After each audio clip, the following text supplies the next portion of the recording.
Hey, what's up? It's Jose. I just wanted to do a quick video before I head out. So I'm actually hitting the road right now on my way to look at a bike. So if you watched my last video, you know that I am looking for a used bike, and I think I may have a good lead. Hopefully I'm able to film while I'm there, but if not, I'll do a run through, and if I don't get it, I'll let you know why. So this is just a start.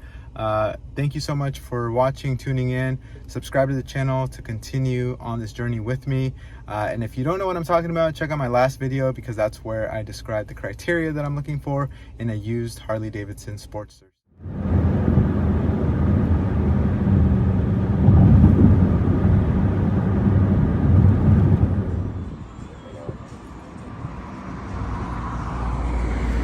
Got a truck and a trailer right up while we try to back down our driveway and all that. We got like 15 minutes to get to the DMV.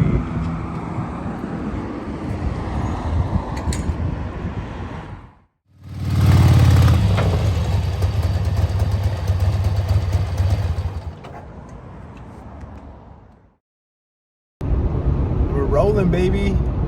So as you can see, there's something in the back right there, and man, what an experience. I did not get too much time or even really the urge to pull out the camera, because the guy that I met with, his name was Dan. He was super cool. He just had stories upon stories, and yeah, he was a really nice guy. And so we talked it over, we negotiated a price, and we ended up driving straight to the DMV, or the DOL, the Department of Licensing, to sign over the paperwork and get it all official.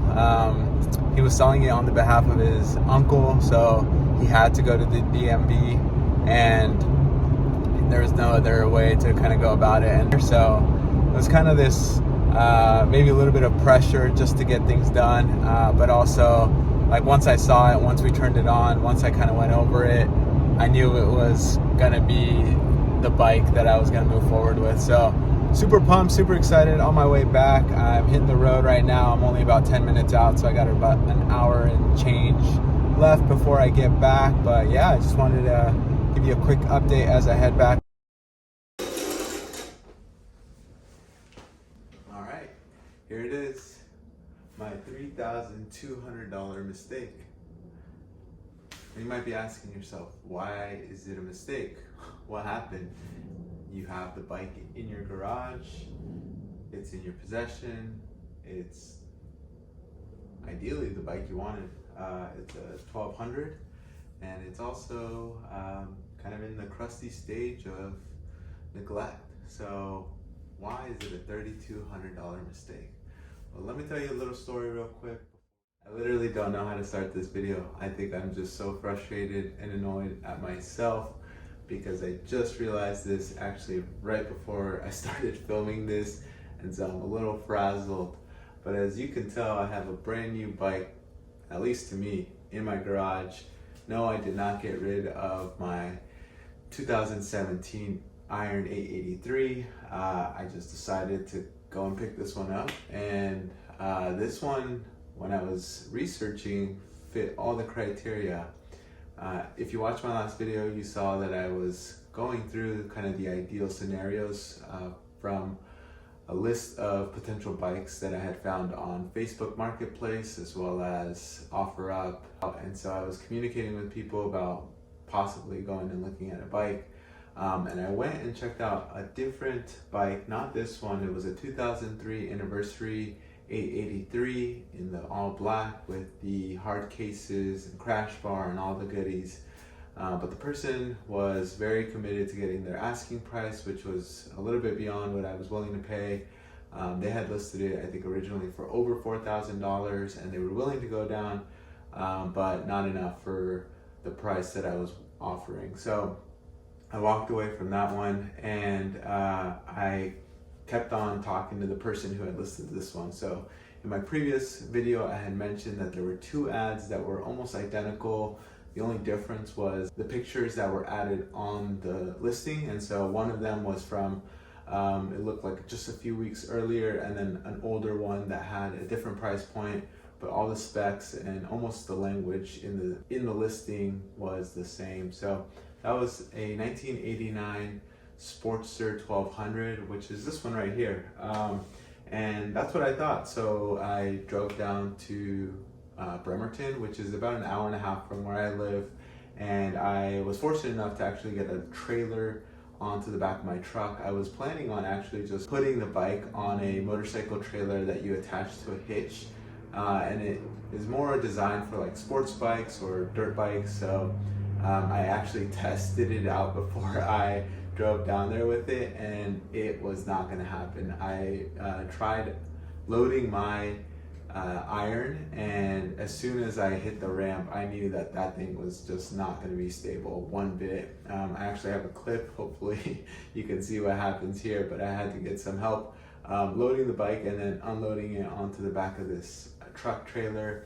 Yeah, it was not going to work. So fortunately, my father-in-law was actually in the process of moving stuff around from one garage to another. So he has this trailer that he emptied out, and he brought it back from his home in Eastern Washington. And so I took the trip down to Bremerton. It was about an hour and a half, and I did not give myself enough time. And that is what I mean by this $3,200 mistake. So originally when I talked to the guy, he said, hey, come on by, but the ideal time for me is between 4 and 6 p.m. So I also work a full-time job, and I was able to actually, end my day a little early to hit the road, but that meant that I would probably be there around 4:30.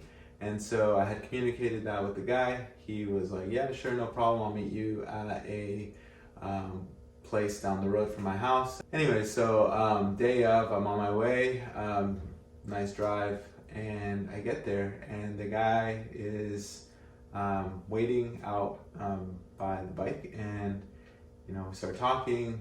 He's really personable. He's got a lot of stories. He's definitely been riding for a long time, and he's like, yeah, let's fire it up. You want to check it out, but if you want to make sure that this transaction goes through today, we need to go to the DMV because I need to transfer the title myself.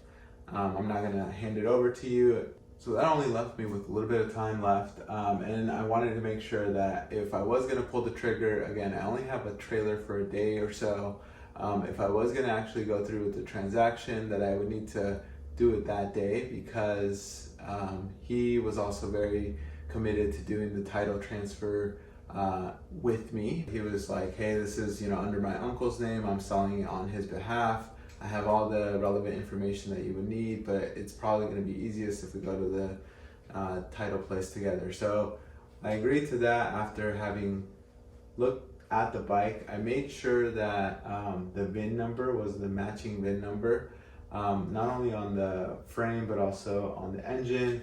And I was like, all right, let's do it. Because again, everything pretty much matched my description. I wanted something that was not super refined and super polished, because I want to do that. I also wasn't going to be extremely modified, and I wanted to make sure that it ran. And so again, I kind of went through a checklist, not only mentally, but also one that I had written down on my phone. And I said, all right, let's do it. So we ran down to the DMV, which was only about maybe 10 minutes from where we had met up. And we had showed up literally 5 minutes before they closed. And the lady pretty much told him, hey, you can't hold the door open any longer. Your guy has to park and then come in for both of you to be in here before we close.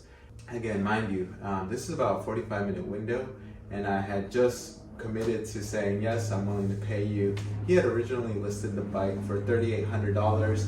His wife relisted the bike, again, that's why there was two ads, for $3,500, and then the price that I had offered the day of was $3,000, and he said he could not budge past 32.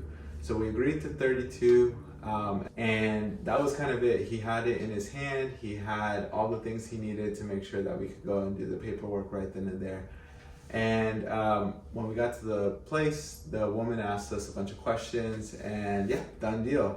So we loaded up the bike onto the trailer. I headed back home, and I'm literally sitting here getting ready to film this when I realized that on my registration it says 1988, and I don't know how the hell I missed this because, again, I looked at the VIN numbers. I made sure that it matched the description, again, a 1200, so it wasn't some swapped out motor or something like that.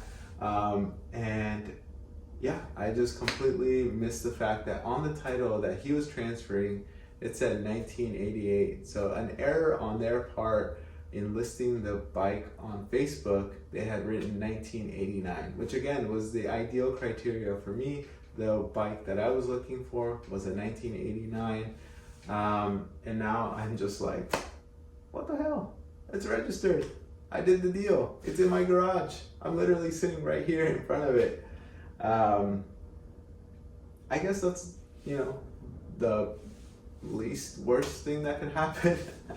I have no idea. I'm laughing, I'm frustrated, I'm annoyed. I think it was just that time crunch that really put me in a bind, to feel the pressure of being like, I really want to get this and I don't want to make another trip out of it. But the one thing that is just now kind of bugging me is the fact that it's a 1988 and not a 1989. In the grand scheme of things, that's a first world problem. Anyways, yeah, so I'm excited now that I have a bike, but I'm a little frustrated that it's not the ideal bike in one specific way, which I think was probably the biggest specific way that I was looking for. So, yeah. There's obviously a couple of things that I want to address right away. Aesthetically, I want to start stripping it down, but also I just want to take it out for a couple of rides before I really start taking it apart. Let me know what you think about this issue. Is it actually a big deal? Am I just kind of being, I don't know, picky about it? In my head, I'm just kind of like frazzled and frustrated, but it's not a big deal really. It is a 1200, it has less than 15,000 miles. It's got beautiful paint color on the tins. It doesn't appear to have ever been laid over. It doesn't look like there has been any major mechanical issues with it. Again, the guy's been riding it here and there for the last few years, so it runs. It's definitely got a lot of character, and yeah, I'm excited to whip it around and show you what it's like to start breaking this thing down. So subscribe to the channel, make sure that you continue to follow me not only on here but also on Instagram, because I definitely will be posting things that I don't put on YouTube in Instagram, like nice pics or rides out or whatever I do, kind of between videos. So follow me at NoWayJose on Instagram, and then yeah, subscribe to the channel. I would really appreciate that. I want to hit 200 before the end of the year, so that only leaves me about, 3 months before that time is up. So help me get there. That would be awesome. Thanks. Bye.